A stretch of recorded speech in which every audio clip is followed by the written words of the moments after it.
எல்லாருக்கும் நமஸ்காரம். வருஷ மகோத்சவமும் ராஜ மாதங்கியினுடைய ஆராதனையும் இணைத்து ஒரே நிகழ்ச்சியாக இங்கே நடந்து கொண்டிருக்கிறது. இதில் என்னால் நேரடியாக கலந்து கொள்ள இயலவில்லை. ஆகவே தான் இந்த வீடியோ மூலமாக உங்களை தொடர்பு கொள்கிறேன். இந்த ஸ்ரீகண்டர் தரிசனம் என்ற இந்த மேகசினை பற்றி முதலிலே ஒரு சில வார்த்தைகள் சொல்லிவிடுகிறேன். இந்த மேகசினை பொறுத்தவரையில் அதனுடைய முகப்பே எனக்கு ரொம்ப அட்ராக்டிவாக தோணுது. ஏன்னா முதல்ல ஒரு பக்கம் ஸ்ரீகண்டர், இன்னொரு பக்கம் சுந்தரமூர்த்தி சுவாமிகள், நடுவில் சிவன் பார்வதி. இந்த முகப்புனுடைய அழகே தனி. ஸ்ரீகண்டர் அப்படின்ற இந்த கான்செப்ட் இருக்க, அந்த ஸ்ரீகண்டருடைய இதை கொண்டு வந்ததே கூட அதில் எனக்கும் ஒரு பங்கு உண்டு. சுமார் 50-60 ஆண்டுகளுக்கு முன்பு இந்த ஸ்ரீகண்டர் படத்தை மயிலாப்பூரில் ஈராங்கி ஸ்டுடியோ அப்படின்ற ஸ்டுடியோவில் நான் உட்காந்து நம்ம தென்னிந்திய அர்ச்சக சங்கத்தில் வந்த ஒரு புஸ்தகத்தில் இருந்த படத்தை எடுத்து அதுக்கு கொஞ்சம் காது மூக்கெல்லாம் வச்சு அதை கொஞ்சம் அழகாக்கி இதை மயிலாப்பூரில் இதை நான் தான் வடிவமைத்தேன். அதோடு இல்லை, அதையும் கூடவே விகனசர் படம் ஒன்று அதையும் வடிவமைச்சு இது ஒரு 5000 காப்பி, அது ஒரு 5000 காப்பி போட்டு நம்ம சிவாச்சாரியருக்கெல்லாம் அந்த ஸ்ரீகண்டர் படமும், வைகானச பட்டாச்சாரியருக்கெல்லாம் விகனசர் படமும் நிறைய டிஸ்ட்ரிபியூட் பண்ணோம். இன்றைக்கி பார்த்திங்கன்னா பல வீடுகளில் அந்த ஸ்ரீகண்டர் படம் பூஜையில் இருக்கிறத பார்த்து நான் சந்தோஷப்பட்டிருக்கேன். அப்படி ஸ்ரீகண்டருடைய பெருமை கொஞ்சம் அதாவது தெரிஞ்சிருந்தது, இருந்தாலும் சின்ன பசங்களுக்கெல்லாம் அப்போ தெரியாமல் இருந்தது. அதை வெளிக்கொண்டு வந்ததில் எனக்கும் ஒரு பங்கு உண்டு அப்படின்னு சொல்கிறதில் நான் ரொம்ப பெருமைப்படுறேன். இந்த நிகழ்ச்சியை பொறுத்த வரைக்கும் அந்த மேகசின் முதல்லேருந்து நான் பார்த்துன்னு வரேன். ஒரு சில காப்பிகள் விட்டு போயிருக்கலாம். அதில் முதல்ல இந்த எடிட்டோரியல் ஆசிரியர் பக்கம் அப்படின்றது, அதில் நம்ம ராஜா ராமநாதன் அவர்கள் பொறுப்பாசிரியராக இருந்து பண்ணாலும் கூட பொதுவாக ஆசிரியர் குழு என்று தான் அதில் கையெழுத்திட்டு அந்த எடிட்டோரியல் வரும். அப்படி ஒரு டீமாக இருந்து அவங்க ஒர்க் பண்ணுறாங்கன்னு எனக்கு இதிலேருந்து தெரிஞ்சுது. ஒரு தனிப்பட்ட நபர் அதிலிருந்து எந்த ஆதாயமும் தேடலை. எல்லோரும் ஒரு டீம் இருந்து ஒர்க் பண்ணுறாங்க. அதில் அவர் பொறுப்பாசிரியராக இருந்து நம்மளெல்லாம் தொடர்பு கொள்வது, இந்த மாதிரி வேலைகளை செஞ்சு அருமையாக இந்த அமைப்பானது நடந்து கொண்டிருக்கிறது என்பது ரொம்ப ரொம்ப பெருமைக்குரிய ஒரு விஷயம். அப்படி நடந்துட்டுருக்கிற இந்த நிகழ்வில் அந்த பத்திரிகையை பார்க்கும்பொழுது நான் ஏற்கனவே சொன்னது போல் எடிட்டோரியல், அதற்கு பிறகு பல அம்சங்கள், அதாவது முக்கியமான சிவாச்சாரியர்களுடைய வாழ்க்கை குறிப்பு, அதற்கப்புறம் பெண்கள் தன்னம்பிக்கை தாரகை என்ற பெயரில், அதாவது சாதனைகள் செய்த பெண்கள் பரதநாட்டியத்தில், சங்கீதத்தில், இந்த மாதிரி இன்ஸ்ட்ருமெண்டல் மியூசிக்கில், அல்லது தொழில் தொடங்குதலில், சிறு தொழில் செய்தலில், இப்படி பல்வேறு சாதனைகள் செய்த பெண்களுக்கு முக்கியத்துவம் கொடுத்து ஒரு அமைப்பு. அதே மாதிரி சிவசக்தி சிகரம் அப்படின்னு அதாவது ஃபேமிலி, இந்த ஃபேமிலியோடு சில இதை தேர்ந்தெடுத்து அவள் இருக்கிற அழகை சொல்கிறது. இப்படி பல்வேறு இதங்களில் கான்சன்ட்ரேட் பண்ணி இந்த மேகசின் அது வெளிவருது. இன்னும் எனக்கு சந்தோஷமான செய்தி என்னென்னா, குழந்தைகளுக்காக தனியாக நிகழ்ச்சிகள் நடத்தி நிறைய பரிசுகள் கொடுத்து என்னுடைய ஏரியாவில் இருக்கிற பசங்களே நிறைய பேர் கலந்துட்டா. ஒரு சில பேர் அதில் பரிசு வாங்கினான். இப்படி எல்லா தரப்பினரும் மகிழ்ச்சி அடைகின்ற வகையில் ஒரு பத்திரிகையானது தொடர்ந்து வெளிவந்து கொண்டிருக்கிறது. இன்னும் 100 ஆண்டுகள் அதற்கு மேலே கூட இந்த நிகழ்ச்சி பத்திரிகையானது நன்கு நடைபெற்று எல்லாருக்கும், ஆதிசைவர்கள் எல்லாருக்கும், ஏன்னா ஆதிசைவர்களுக்காகவே ஒரு 50 ஆண்டுகளுக்கு முன்னே சைவாலயம் என்ற ஒரு பத்திரிகை நான் நடத்தி ஒரு 2.5 வருஷம் தான் அதை நடத்த முடிஞ்சுது. இன்றைக்கும் அந்த சைவாலயம் பத்திரிகை நம்ம திருப்பரங்குன்றம் சிவாச்சாரியார் அவர்கள் அதை படுத்து அதனுடைய முக்கிய அம்சங்களை எடுத்து என்கிட்டயே டிஸ்கஸ் பண்ணுவார். அன்றைக்கி நீங்கள் சொன்னது இன்றைக்கும் வந்துட்டுருக்கு, நடந்துட்டுருக்கு அப்படின்னு சொல்லி அதை டிஸ்கஸ் பண்ணுற அளவுக்கு அந்த பத்திரிகை நடந்தது.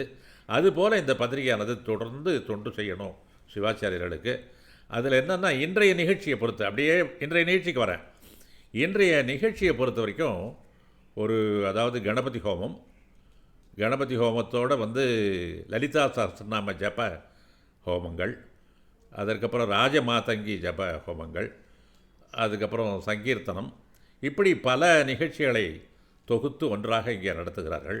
இதில் ஒரு சிறப்பு என்னென்னா, மைசூரை சேர்ந்த பீடாதிபதி அவர்கள்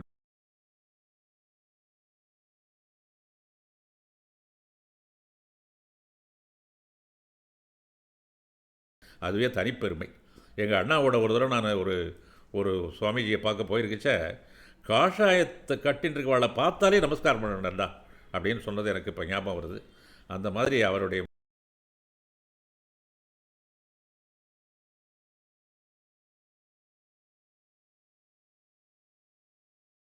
முன்னிலையில் நடக்கிறது பாருங்கள். இதுவே வந்து ஒரு பெருமைக்குரிய விஷயம். இந்த நிகழ்ச்சியில் எனக்கு அந்த போபால் ஞாபகம் வருது. ஒரே ஒரு யாகம் பண்ணுறாங்க. அந்த ஒரு யாகத்தில் அந்த விஷவாயு கசிஞ்சு போய் ஊரெல்லாம் அழியுது. ஆனால் அந்த யாகம் பண்ண இடம் சேவ் ஆகிடுது, ஒன்றும் ஆகலைங்க. இந்த ஒரு யாகத்துக்கே அவ்வளோ பவர்ஃபுல் இருந்ததுன்னா, இங்கே வந்து 4-5 விதமான ஹோமங்கள் எல்லாத்தையும் இணைச்சி வச்சு பண்ணும்பொழுது இந்த ஏரியாவே வந்து ரொம்ப புனிதமாக பவித்திரமானதாக ஆகிவிடும் அப்படின்றதில் எந்த விதமான ஐயப்பாடும் இல்லை. அதில் அந்த மாதிரி ஒரு நிலைமை இங்கே ஏற்படுத்தி கொடுத்தவர்களுக்கெல்லாம் நம்ம நன்றி கடன்பட்டிருக்கிறோம். அந்த மேகசைனில் நான் சொல்லிகிட்டே வரும்பொழுது ரெண்டு சிவாச்சாரியார்களை இன்றைக்கி கௌரவிக்கிற ஒரு நிகழ்ச்சியை பார்த்தேன். அதில் பாலாமணி சிவாச்சாரியார் அவர்களை பல நிகழ்ச்சிகளிலே நான் தொடர்பு கொண்டவனாக இருந்தாலும் கூட முதல்ல அவருடைய நிகழ்ச்சியை பார்த்து அதனால் ஈர்க்கப்பட்ட அந்த நினைவு எனக்கு இப்போவும் ஞாபகம் இருக்குது. ஒரு சின்ன நிகழ்ச்சி தான். அதில் அந்த கிரியையெல்லாம் சொல்லி ஒன்றையும் விளக்கி, ஒரு 50 பேர் 100 பேர் தான் இருந்திருப்பாங்க. ஒவ்வொருத்தரும் அதில் கான்சென்ட்ரேட் பண்ணுற மாதிரி அதை விளக்கி அவ்வளோ பேரும் அதை கவனிக்கிற மாதிரி ஒரு நிகழ்ச்சியை அவர் நடத்தினார். அப்போ நான் பக்கத்தில் இருந்தவளை பார்த்து சொன்னேன், நம்மளவெல்லாம் நிகழ்ச்சி நடத்தணும்னு சொன்னால் இந்த மாதிரி பண்ணணும். அவள் பாட்டில் ஒரு பக்கம் வந்தனம் சொல்லிட்டு இருப்பான், அவள் பாட்டில் ஒரு பக்கம் அரட்டை அடிச்சுட்டு இருப்பான்னு இல்லாமல் அதனுடைய பொருளை தெரிஞ்சுட்டு அவள் அதில் கலந்துக்கிற மாதிரி பண்ணணும் அப்படின்னு சொல்லி அவரை நான் பாராட்டியிருக்கேன். அதே மாதிரி அவருடைய பண்ணுற அத்தனை நிகழ்ச்சிகள்லையும் கொஞ்சம் டைம் கொடுத்தோம்னா அவருடைய உபன்யாசத்தை கேட்கணுன்னா கொடுத்து வச்சுருக்கோம். அவ்வளவு தத்துவங்கள், ப்ராக்டிக்கல் விஷயங்கள் எல்லாம் கலந்த ஒரு உபன்யாசத்தை கொடுக்கக்கூடிய ஒரு உத்தமர். அவரை நீங்கள் இந்த இடத்துல கௌரவிக்கிறது ஒரு பெருமைக்குரிய விஷயம். அதே மாதிரி அந்த ரவி சுவாமிநாத சிவாச்சாரியார், அவருடைய ஃபேன்னு சொல்லணும். நான் பல இடங்களில் அவர் வச்சுட்டே அவர் மேடையிலேயே நான் சொல்லியிருக்கேன், நான் உங்களுடைய ஃபேன்னு. ஏன்னா அவருடைய அந்த கேள்வி பதில் நிகழ்ச்சியை நான் தொடர்ந்து படிக்கிறேன். ஒரு கேள்வி கேட்டால் கொஞ்சம் கூட யோஜனை பண்ணாமல் அதில் எந்த விதமான காம்ப்ரமைஸும் இல்லை, எந்த விதமான காம்ப்ரமைஸும் கிடையாது. அப்படியே வந்து வெட்டு 1 துண்டு 2ன்னு கரெக்டாக பிரமாணத்தோடு பதில் சொல்லக்கூடிய அந்த பாங்கு. அதை அடுத்து யாராவது ஒரு சந்தேகம் கேட்டான்னு வச்சுங்க, இன்ஸ்டண்ட்டாக ஒரு பிரமாணத்தோடு அந்த சந்தேகத்தை நிவர்த்தி பண்ணக்கூடிய அந்த அழகு, இதெல்லாம் நான் ரசிச்சிருக்கேன். எல்லாவற்றுக்கும் மேலாக அவருடைய அந்த டீச்சிங் கெப்பாசிட்டி, பாடசாலை மாணவர்களை வைத்துக்கொண்டு அவர் பாடம் நடத்துகின்ற காட்சியை நான் வந்து பார்த்தேன். அப்படி ஒரு அருமையான சிவாச்சாரியார் இப்போ முக்கியம் இல்லை. ஏன்னா இது மாதிரி பல கௌரவங்களை அவள் பார்த்தவா. இதை கௌரவிக்கிறதுனால நம்மளை நாமே கௌரவிச்சுக்கணும். இந்த அமைப்பானது தன்னைத்தானே கௌரவிச்சு கொள்கிறது என்று சொன்னால்தான் அது பொருத்தமாக இருக்கும். அவன் 2 பேரை பொறுத்த வரைக்கும் ஆச்சாரியர்கள் என்று தான் அவர்களை சொல்ல வேண்டும், ஆசிரியர்கள் அல்ல. இங்கே நான் 2 பேருக்கும் உள்ள டிஸ்டிங்ஷனை சொல்ல போகிறேன். ஆசிரியர்கள்னால் ப்ராக்டிஸ் ஒன்றா இருக்கும், ப்ரீச்சிங் ஒன்றா இருக்கும். அவன் வீட்டில் ஸ்மோக் பண்ணுவான், இங்கே வந்து புகைப்பிடித்தல் தீங்கு அப்படின்னு பாடம் நடத்துவான். அது ஆசிரியர். ஆச்சாரியர் அப்படி இல்லை. எப்படி அவர்கள் ப்ராக்டிஸ் பண்ணுறாளோ அதை தான் ப்ரீச் பண்ணுவாள். அதுதான் வந்து ஆச்சாரியர்களுக்கு லட்சணம். எனக்கு உடனே ஒரு ராமகிருஷ்ண பரமஹம்சருடைய வாழ்க்கையில் நடந்த ஒரு நிகழ்ச்சி நினைக்கு வருது. ஒரு அம்மா ஒரு பையன் ஆக்ஷன் போவாள் ராமகிருஷ்ண பரமஹம்சர்கிட்ட. அந்த பையன் ரொம்ப எப்போ பார்த்தாலும் வெல்லம் சாப்பிட்டே இருப்பான். அதனால் ராமகிருஷ்ண பரமஹம்சர்கிட்ட போய் நீங்கள் கொஞ்சம் அட்வைஸ் பண்ணுங்கள், ரொம்ப வெல்லம் சாப்பிட்றான், இவன் உடம்பு கெடுதல் இல்லையா, நான் சொன்னால் கேட்க மாட்டேன்றான் அப்படின்னு போய் நிற்பா. அவர் ராமகிருஷ்ண பரமஹம்சர் உடனே இன்றைக்கி என்ன கிழமை அப்படின்வார். செவ்வாய்க்கிழமையா, அடுத்த செவ்வாய்க்கிழமை வா அப்படின்னு சொல்லி அனுப்பிச்சிடுவார். அடுத்த செவ்வாய்க்கிழமை வந்தோடனே அந்த பையனை உட்கார வச்சு அட்வைஸ் பண்ணுவார். அந்த அம்மாவுக்கு ஆச்சரியம், என்ன போன செவ்வாய்க்கிழமை வந்தோம், நீங்கள் ஃப்ரீயாக தான் இருந்தீங்க, அன்றைக்கே இந்த பையனுக்கு அட்வைஸ் பண்ணியிருக்கலாமே சுவாமி, ஏன் ஒரு வாரம் தள்ளி போட்டீங்கன்னு கேட்டும்போது அவர் சொல்லுவார் பதில், அவர் அந்த பையனை நீங்கள் அழைச்சின்னு வர்ற அன்றைக்கி வரைக்கும் நான் வந்து வெல்லம் சாப்பிட்ற பழக்கத்தில் இருந்தேன். நான் எப்போ ப்ரீச் பண்ணணுமோ நான் அதை ப்ராக்டிஸ் பண்ணணும்.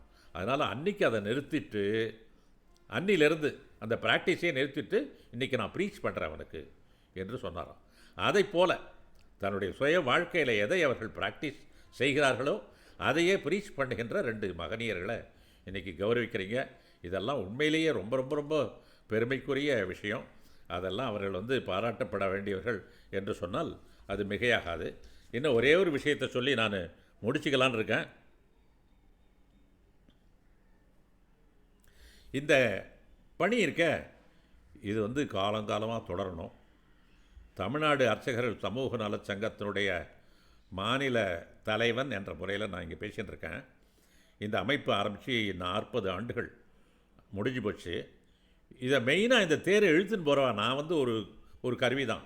இந்த தேரை இழுத்துன்னு போகிறவா மெயினாக அதனுடைய பொதுச் செயலாளர் கும்பகோணம் பாலஷடாட்சரம் அவர் சிவஸ்ரீ பாலஷடாட்சரம் அவர்களும் சிவஸ்ரீ பால உமாசுதன் துணை பொதுச் செயலாளர் இவா 2 பேரும் அந்த தேரை இழுத்துன்னு போயிட்டுருக்கா.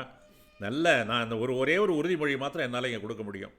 இந்த போன்ற நிகழ்வுகள், அதாவது இந்த ஸ்ரீகண்டர் தரிசனம் என்ற பத்திரிகையாகட்டும், இல்லை அதன் மூலமாக வருஷா வருஷம் இது போன்ற நிகழ்வுகள் எது நடந்தாலும் அதற்கு இந்த தமிழ்நாடு அர்ச்சகர்கள் சமூக நலச்சங்கமானது என்றென்றும் உறுதுணையாக இருக்கும் என்ற உறுதிமொழியை கூறி வாய்ப்புக்கு நன்றி கூறி விடைபெறுகிறேன். நமஸ்காரங்கள்.